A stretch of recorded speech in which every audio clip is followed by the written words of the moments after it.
Every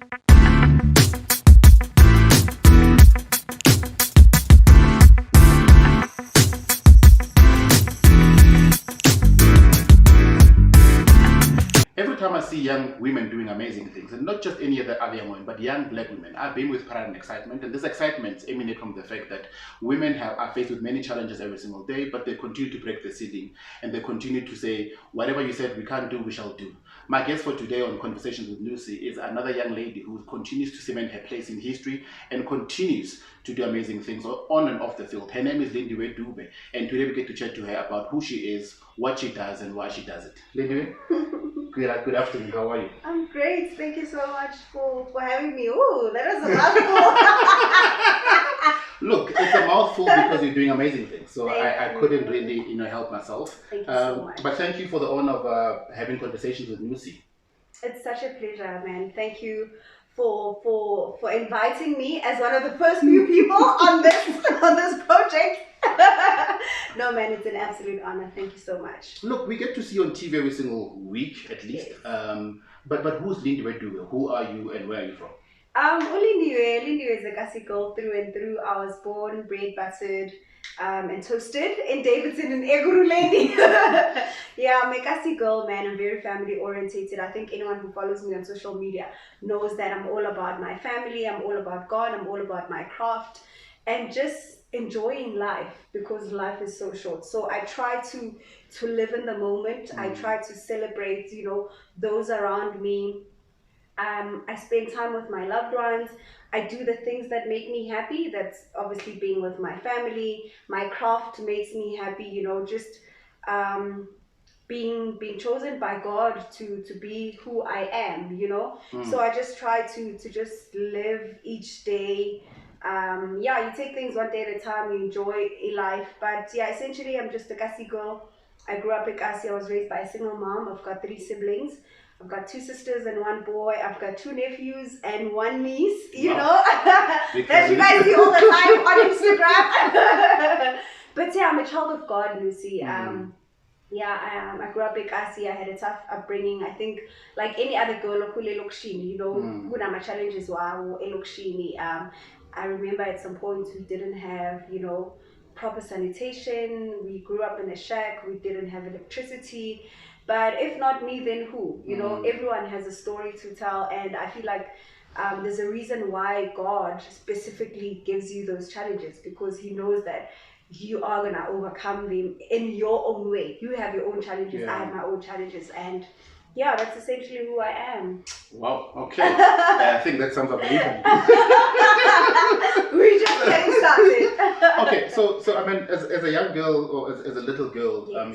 Elokshini, what were your dreams? What did you want to see, achieving as a young girl? As a young girl, I wanted to be Miss South Africa. Oh wow, okay. And as a young girl, changed?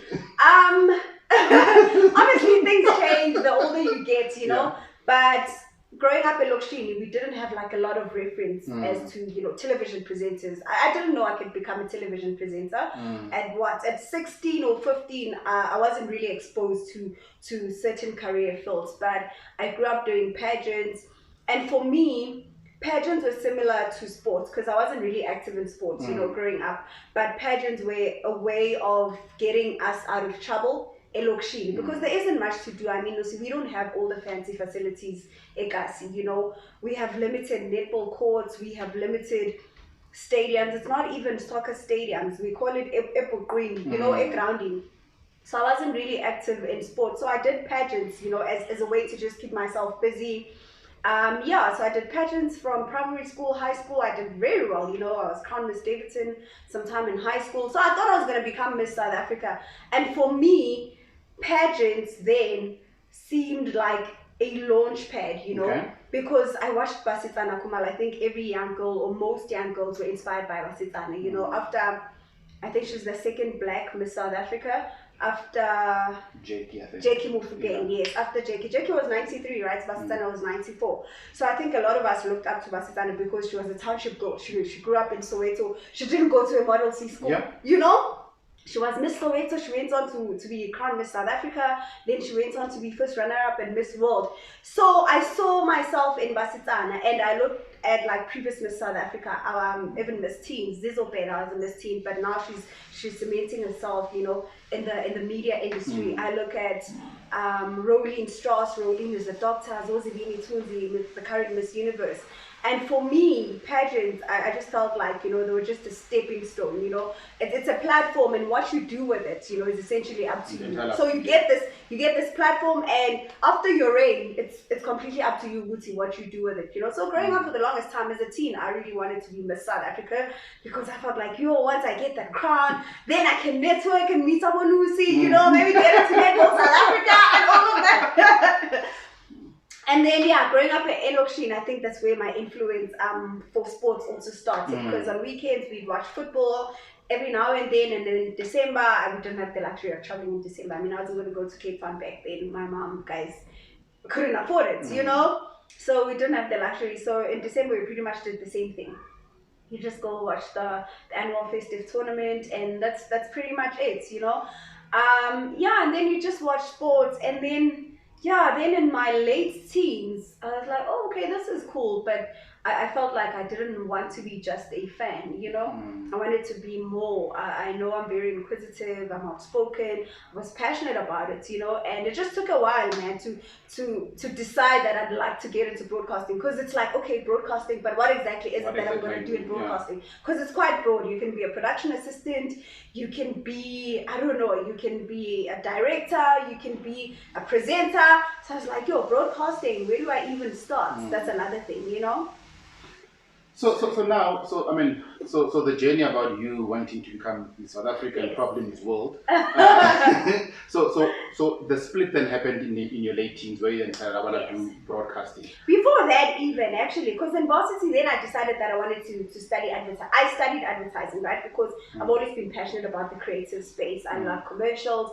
I just like the buzz of working in an ad agency. So after my pageant days ended, you know, I decided that I want to get into the creative space, you know. I don't want a 9 to 5 per se, but I want to work in a creative space where I'll be surrounded by a creative director, an art director, graphic designers. You know how the industry, like it's very colorful. It's just like an energy of creativity and all of that. So I wanted to do marketing or become an account exec before sports took over. Then I studied advertising. And how did I even land into sports? Like, I started as an intern because I didn't have any journalism background, you know. So I applied for the Y Academy. I had 2 failed attempts at the Y Academy. And then third time lucky, I guess, in 2012, I got in. So with the Academy, it's an online, it's an internship program, but you have to apply online first. And you can imagine, Lucy, we grew up listening to YFM. Everyone wants to be at Y, you know? All of us want to be at YFM. Grew up listening to Y. Here's this opportunity. I applied for the academy. I don't make it. I apply again. I don't make it. Now I'm like, I do get in Funan, you know. And then third time I applied, and I think when I applied then, I'd already decided that I want to be in the newsroom. The first 2 times I wasn't really sure. I was like, on air talent, you know, whatever. I just want to be at Y. And I think that's the biggest challenge, that people say, I want to be like you, you know, but what is your why? Why do you want to do what I do, you know? And it's just very important, man, to just establish what you want to do and why you want to do it. Because when I finally decided that, hey, I actually want to be in the newsroom because I want to do sports, and then it was like, okay, cool. Then I applied for the academy, went for my interview, which was tough, but I got in. So I completed my 6-month internship program, and then from there, so what happens at the academy, you spend 2 weeks in each department, whether it's copywriting, whether it's sales, it's, you know, tech production, it's on air, because we did Ground Zero, where we would host our own shows between 5 and 6 every day. So you do that then. And then, so after my internship program ended, then I got a contract. So I did weekend news. From weekend, then I moved to Drive Time Sports, did breakfast briefly, and then I moved back to Drive Time. And the rest, as they say, is history. I mean, it's very true. So you then speak about the why, you know. So you know, because a lot of people think, TV is all, you know, glamorous, but then your why is not really defined. What was your why? I think for me, my why one, I was passionate about, the sport. I was passionate about sport in general. But more importantly, I just wanted to challenge myself, because you're now tapping into a male-dominated market, and also maybe getting in is not so difficult, but the staying, is, you see the First Lady of Sports, Carol Shabalala, guys. She's big. Yeah, when you talk about longevity, you talk about Carol, because she knows that she's doing it for all the right reasons. Yeah. And I always tell young girls, sports isn't like entertainment. With sports, you can't just rock up there and I don't know who Chinam Tao is. Yeah. I don't know who Joe Prince is. Do you get what I mean? Exactly. Like, I need to know what Joe's strong points are. What are her weaknesses? Where can China play? And all of that stuff. Who's Maralise? You need to be invested in it. You need to be knowledgeable. You need to be passionate. You need to put in the hours, because whatever women do will always be scrutinized, because you are a woman, so whatever you do will always be questioned and scrutinized. How did you get the job? Do you even know what you're talking about? Do you, oh, you just today, so it's very important to establish why you want to do it. And I always tell people, you need to want it for the right reasons. You need to want it more than the next person, because so many people want to be where we are, Nnusi. So many people want to be where we are. But it takes a lot. Like, it's a lot of work. It's a lot of work. People just see us on match day, and you're thinking, guys, it's a lot of work. I didn't rock up saying welcome, to the Telkom Netball League. The kind of up against the Jaguars. You need to go back to when the tournament started. How many times have these teams met? Who are the standard players? Obviously this Jaguars team is completely different from the Jaguars team from 2014. You don't have certain players. There's no Lanise. Do you get what I mean? Like, who's now your leading, goal shooter, all that stuff. It's a lot of work. And the thing is, at Supersport, you are not spoon-fed. When I started the Disky Challenge, it was a new project. No one knew what the Disky Challenge was. You're not spoon-fed. You're not reading from auto cue. You need to know, and it's like television. Things can go wrong. There's no cut. There's no cuts, You get there, and Jenny's upset. You're like, Jenny, let's talk about, the match. And Jenny's like, yeah, it is what it is. Yeah. And your director's like, keep going, What are you saying when they say? So you need to know, man, and you, like I say, you need to watch the match, for the entire 60 minutes. So then you can back up your post-match interviews and say, Jenny, I saw you made those changes. You took out China, you brought in Maralise, you brought in Lungi Limtembu. What was, going through your mind? Yeah. Exactly, You need to watch.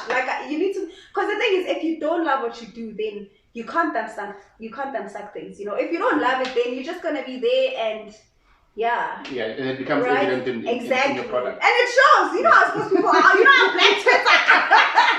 Black Twitter will go in. They've got no mess on anyone. You're right. Yeah. So then you had a stint at YFM. Worked on weekends.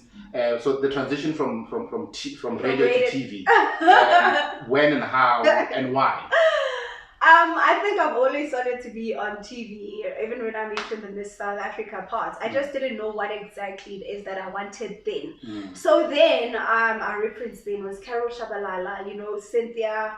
There weren't a lot of black sportscasters. There were two. Yeah, it's just Carol and Cynthia, It's like, how guys, okay, that's it, So for me, from radio to television, the transition was quite a challenge, because first of all, people can't see you on radio. I can rock up looking crusty as hell on radio. Who cares? No one's gonna see me, And on television, there's someone, Nonotele Baba is screaming in my ear, Lindiwe, you're on camera 4, and I'm like, who is camera 4? This is all new to me. What's 4? They're like, no, you're on camera 4, your coach is on camera 5. And now I'm listening to my director, and my coach is also speaking here, and it's chaos, guys. It gets really chaotic. So and I always say each production, is an opportunity to improve. I'm still improving every day. You never arrive. That's the thing. You never arrive. So the transition was quite a challenge, but I think that's the beauty of it all, the adrenaline, because you get into live television and everything is like just instant. Everything is like magic. It's live TV. You can't cheat it. But one thing broadcasting definitely has taught me, radio and television, the importance of time.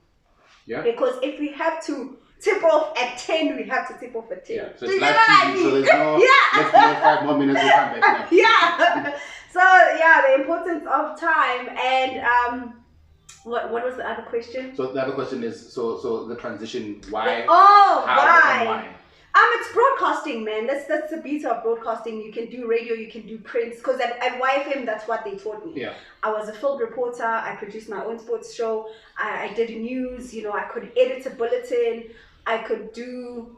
Yeah, you did pretty much everything. I mean, everyone who's from YFM is an all-rounder. Tato Moeng is from YFM. Motsirisi Mohono is from YFM. Lindelani Serame, Gineilwe Hume, you know. And all of those people who are in that YFM newsroom are all-rounders. Do you get what I mean? Mbali Dlamini can script her own bulletin, you know. Motsirisi can script and voice and insert, you know. Tato will script, will do field reporting, she'll do her own show in studio. And that's the beauty of YFM and what Zugile Majova, our then editor, taught us. You know, you can go anywhere, guys, anywhere you go. YFM products are doing so well, whether it's television or it's on radio. Lindelani Serame is on Metro FM, Motsirisi, you know, is the right? Supersport, yeah. Exactly. Or the face of rugby, rather. The face of rugby, and she's a black woman and she's owning that space, you know. So for me, TV, when that opportunity came, Supersport, I remember in September 2014, they were looking for presenters, and I saw the ad on Blitz as well as Twitter. Supersport is looking for a presenter. They said, we are looking for a female presenter. I was like, yo, this is it. I've got nothing to lose. Let me just go. That can happen. Yeah, let me just go and, you know, shoot my shots. We'll see what happens. I mean, it's open auditions, and I went. You know how daunting auditions are. I mean, after YFM, I was unemployed for about 6 months. So you can imagine I'm crusty, you know, and went to the auditions, girls there with makeup and hair on fleek and everything. I think I'm all, it's like, yo. Then now you start doubting yourself, because everyone is like dolled up, you know. You start doubting yourself. Everyone is dolled up, and yo, you know. I remember this one girl asked me, she's like, so how many teams are in the PSR? Then you realize how, you know, actually I have a chance, then you know. Let's move actually have a chance, you know, because I feel like with auditions, people treat them like entertainment, and it's different. You can't rock up there and say, Bonang and AKA have broken up, you know. They give you a scenario. Oh, okay, Lindiwe, so you're at the Rembrandt's Hall, you know, the Gauteng Jaguars up against the Stings. You've got a minute. Put it together. Exactly. Tell us what's happening, you know. And yeah, that's it, man. So I took my shots, and Amanda Manko and myself were the first 2 presenters who were chosen for the Deski Challenge. This was back in 2014. And then in 2016, they had auditions again, and Tando and Lerato, you know, and Maputu were then selected.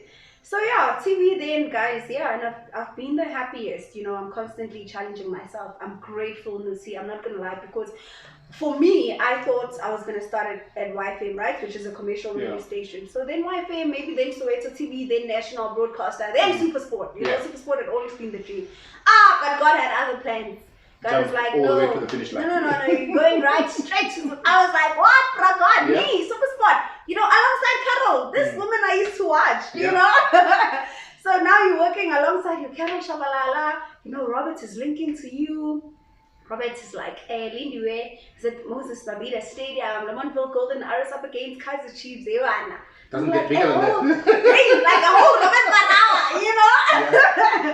But yeah, it's been an exciting journey. It's been amazing, you know. I'm learning every day. You never stop learning. I'm just grateful, and I'm thankful, and I never take it for granted, man. I never take it for granted. I mean, funny you should say that. I remember my first audition on radio. I had taken the balls that were walking to a revision and said, I need a job. Right? Yeah. And then this guy said to me, okay, cool, that's fine. We're doing sports at 12:30. It was 12:15, we've got literally 10 minutes to put together the sports bulletin. What? We're going live on air. That's all. Yeah, and that was my audition. I went, I put together, I think it was 5 stories over 4 minutes. Yeah. I think I did golf, rugby, cricket, and soccer. And the guy had me on the spot, right? But we'll talk about that one day. just not today. So I mean, you mentioned, you know, people like Uzugile from YFM, who was the then editor, and almost a mentor to you. So who are some of the people that have really played a part in mentoring you to become the person that we see today on TV? Sure, there's quite a few. Muteo Khwarepe, he used to work at YFM. Yeah. He was at ENCA and Power. He relocated to Turkey a few years ago. I remember when I got to Y, Muteo set me down, and he taught me the 5 W's and H.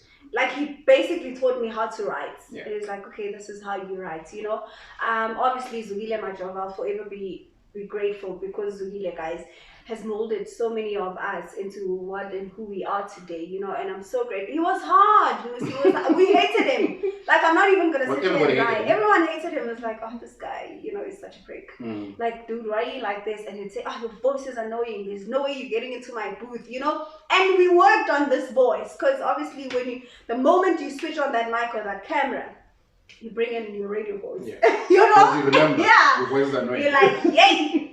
Kanje, this guy said my voice is squeaky, and I've got this annoying laugh that I need to get rid of, and all of that. He was so hard on us, but we thank him for that. He was like a parent. You know how parents are. They just want the best for you. They're not gonna say, Guti, I don't want you to do this because I want you to turn out like this. They'll just say, no, don't do that. And at the time, you don't understand. Yeah, you hate them because it's like, you think, oh, this guy, wala pisa. When you think of getting into that news, when you're like, oh, what is he gonna say now? And when you submit your stories, it's like, what nonsense is this? And now you're thinking this is the best, this is the best story. And he's like, what the hell? What is this nonsense? And I'm like, dude, what else do you want me to write? See, you start crying in your little corner. Like, I don't know what he wants me to write. But you change. You edit your bulletin. You go back. It's like, okay, that's better. You can't go and read this. So yeah, Muteo Khwarepe, Zugile Majova, Nono Xaba, Nono guys played such an integral part in my television journey. She was also hard. That's the thing about people who come into your life, and they make an impact. They're so hard on you. They're all hard, because sometimes they also like believe in you when you don't even believe in yourself. Because then you start feeling like, can I really do this? I feel like this is too much. I need to listen to my director, but I'm hearing all these other voices. What happens then? Now I need to block out all these other voices and listen to my director. Now, I'm dealing with Berta. Do you get what I mean? So the and not as like the coach, and then there's somebody in the ear, and then dude, it's a lot. But she kept me grounded, and she just encouraged me to always work hard. She's like, no, Bubbles, you did okay, but you can be better. You can even be greater than this next week. Let's push it to the next level and all of that. Nono Cele, Benson Mwito, I worked with on the Supersport United show for the longest time. Like, he just believed in me and invested in my potential. So there's quite a few people, man, that I'm really grateful that I worked with. So I mean, so when we look at the media landscape, especially from a TV point of view, we've seen a lot of women, coming to the fore. Yes. We spoke about Mutsirisi being the face of rugby. I mean, she literally anchored the entire World Cup all by herself. Yeah. As the first female and black, and qualified to do exactly that. You've seen Tato Moyen covering the 2014 World Cup in Russia. AFCON. We've seen Lindiwe Dube covering the 2019 Netball World Cup. We've seen Carol, traveling the world, and so we've seen a lot of women, Paul Solomon and Julia Stewart. So we've seen a lot of women coming to the fore, right? Yes. So I feel like the door has been held open for the bulk of the women to walk through. So what contribution do you think you need to be making to ensure that the status quo remains as it is in terms of allowing more women to come into the industry? I think there is room. I'm not gonna lie, we're not where we were a few years ago. One, I think we are lucky as Supersport presenters to be working for a brand that invests in women, not only in front of the camera. I mentioned Nono. Nono is a director at Supersport. Nnusi, there's very few female directors at Supersport. Do you get what I mean? So I feel like we're not where we were. Even when we went to the football bio bubble, there was myself, Julia, Tato, Carol was studio, and Lwazi was the only guy doing film reporting in the bubble. Do you get what I mean? So I just feel like when we continue to work hard, opportunities will present themselves. There's projects that I've worked on in Supersport that my male counterparts haven't really covered. I feel like when we work hard and we open the door for others, because it's one thing to say, oh, you're the first girl to cover, this, you're the first black girl to cover X and whatever. We can't only be the first and it ends there, you know, the first of many, because there's more people. We're not going to be here forever, guys. Let's not lie to ourselves. We're not going to be here forever. So I just feel like on my side, I am doing my bit to ensure that I'm imparting knowledge to young girls who want to be in the industry for the right reasons, you know, who just don't want to be the 8 girls for the gram or, you know, because in Supersport, you know, but and it looks nice. And it looks nice, man. And it's so simple for me to like identify someone who wants to be where I am for all the right reasons and someone who just wants to slay. Like, we just know it's, okay, you know. So I just do my bit to ensure that I impart knowledge, because I learned from some of the best. I learned from the likes of Mutsigis. When I started working on the Telkom Netball League, because I had never done netball, you know, I set up a meeting with Mats and I was like, Mats, I don't know what to do, you know, I've never covered. Now I'm moving from football to netball. What do I need to do? What can, you know? And she sat me down. She's like, okay, this is how you need to approach it. Obviously now everything changes. From the lingo, you can't be using football terms on netball. From the lingo, you know, and all of that. So I just feel like there's social media as well, Nnusi. There's so many opportunities that we didn't have back then. I couldn't, you know, DM Carol back then and say, hi, Simply Carol, you know, I love you so much. Exactly, on Tuesday, you know, but now there's so many opportunities and we're all on social media, you know, so I just feel like people can just DM you anytime and say, hey, I look up to you, I like your work. What can I do to ensure that I get to where you are in the next few years and stuff, you know? Because I feel like some brands are already doing their bits, but some brands, you know, are still getting there. You know, in the broadcasting space. But to be honest, I don't think we are where we were a few years ago.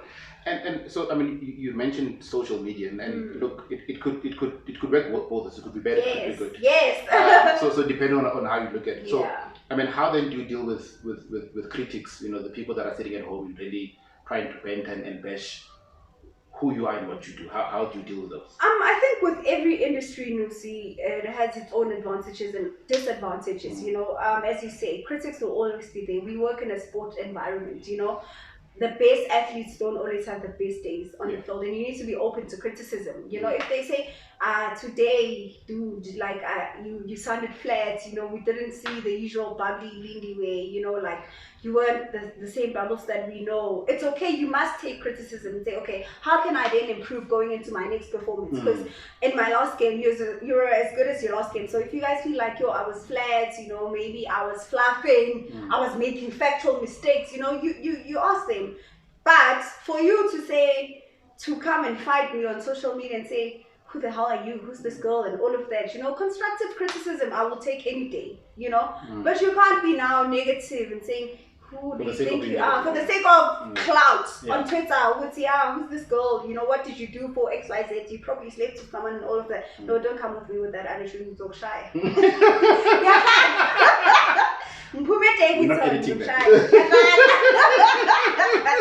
No, man. I mean, we're all human at the end of the day, you know. And we see it with athletes all the time. We see whatever. You know, hey, dude, I just felt like today was lacking. You know, today was not your day. And you improve. You go back to the drawing board and you improve on that. And say, in. Because everyone makes mistakes. That's how you learn, you know. And also because now you're a woman, people because you're a woman. But when male X makes mistakes, no one will say anything. We look that way. Come down. Come down. So I mean, I think you've achieved so much, and I think you've done so much for yourself as a young lady who came out of nowhere and out of nothing, as you pointed out in the beginning. So now that you are here, what does the future look like for you, or what would you like to achieve for yourself? Sure, when you say you've achieved so much, I feel like I haven't really achieved so much. Well, depending on who's looking, so this, you know, the view could be very different. I always say this, man. I believe in working hard. Like I said, you never arrive. The best athletes don't rest, guys. You know, I look at Carla Pretorius, almost said no start. Look at Carla, you know, guys. When Carla left SA, she was like the hottest thing. I remember watching her doing varsity netball, and I was like, oh, this girl. Like, when do you have bad days? Because Last game we were like, yo, this girl is amazing. Next game we're like, yo, you What know, is this, when man? you won, you had those moments like, oh, did she just do this? You know? And she doesn't rest, Nnusi. She's like one of the household names now in world netball, not just like continental, in world netball. She's the current, you know, reigning netball player of the tournament. So you watch athletes and you're inspired by them to continue working hard. You never rest, because whatever you do, you're not only doing it for yourself, you know, you're also doing it for the next girl child who wants to be in your shoes. So for me personally, I believe in putting in the work. I believe in prayer. I feel like if I do my best, God will do the rest. I don't necessarily like to put pressure on myself. Like I said, I live in the now and I enjoy the moment, you know, because more often than not, we are so hard on ourselves, so we focus on what's next. Yeah. Forgetting that, look, dude, you weren't where you were 2-3 years ago. Yeah, then you're like, yo, what's next? So now I've been to the Netball World Cup, you know, what's next? Yo, I can't wait to cover 2023. But what about the now, you know? Because when you look back, you're like, yo, dude, you've done so much for yourself, you know? So I'm really unlearning, you know, that whole thing of what's next, and I'm enjoying the now. There's an interview I watched with Zozi during lockdown, and everyone was like, what's next after your reign? What's next? You know, and she's like, no guys, can I enjoy my reign now and focus on the present, you know? And then we'll worry about what's next when the time comes. So I believe in just putting in the work, enjoying the moment, and just pacing myself, because sometimes we make our own plans, but God has better plans. You know, you make your own plans and say, 2019, I want to work on the DSTV Premiership, you know, I want to work on XYZ, and that's it. But God says, no, this is my plan for you in 2019. I want you to go to England, you know, and cover the Netball World Cup. Well, we had plans last year. Look Exactly, right? Yeah. So you pace yourself, and especially now in times of COVID-19, you don't know what's going to happen, you know, so you enjoy the now, you know, and celebrate your small victories. Celebrate your small victories. Don't wait for those big ones. Say, 2023, I'm waiting for, you know. Celebrate the small victories, man. Life is short. Well, small things add up to become big things eventually, right? Yeah. And lastly, so what is your value proposition? Meaning, so when you've gotten off the stage and the cameras are off and the mics are off, what would you want to be remembered for? There's my pinned tweets, and it's something I heard from the Maltese netball coach and former Proteas player, Lindiwe Dube. She says, the vision and mission was and will always be to inspire the girl child. That's what I live by. Okay. That's what I live by, you know? I'm happy to go home. Ladies and gentlemen, this was Conversations with Nnusi, and my guest for today was Lindiwe Dube. Please subscribe. Conversations with Nnusi on Twitter as well. Sorry, Conversations with Nnusi on YouTube and also Spotify and SoundCloud. It's Nnusi Gazi. Thank you.